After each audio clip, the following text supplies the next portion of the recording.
Ito mga tol, oh. Bali, hinahanda namin itong ano, itong hose papunta rito, palabas, papunta dun sa umaagos na ilog na yon, pababa. Kasi nasa tuktok kami ng ano boss eh. Tuktok po tayo ng ano, ng ilog dito sa may bundok. So, inaanda namin yung kasama ko, si Para Marcos. Pare, hi ka nga dito. Hello. Kapatid. Ito naman yung kasama ko, si engineer, engineer yung kasama ko. Master, tingin ka rito. Ayan si engineer.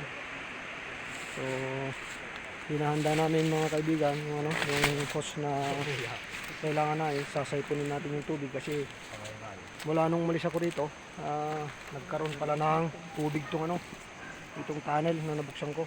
May sabalong sabi mo. So ito yung tunnel mga kaibigan. Kinati ang.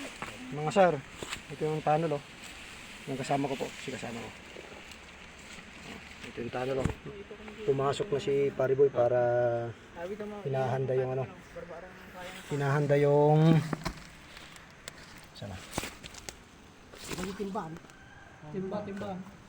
What? Pinasayante ko mga tin.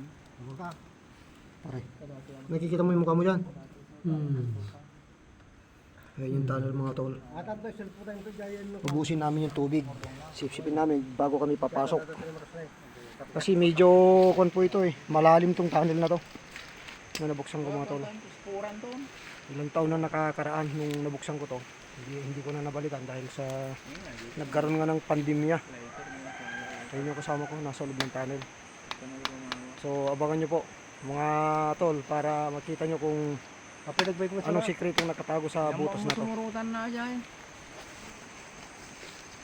Kasama ko nagtsatsaga.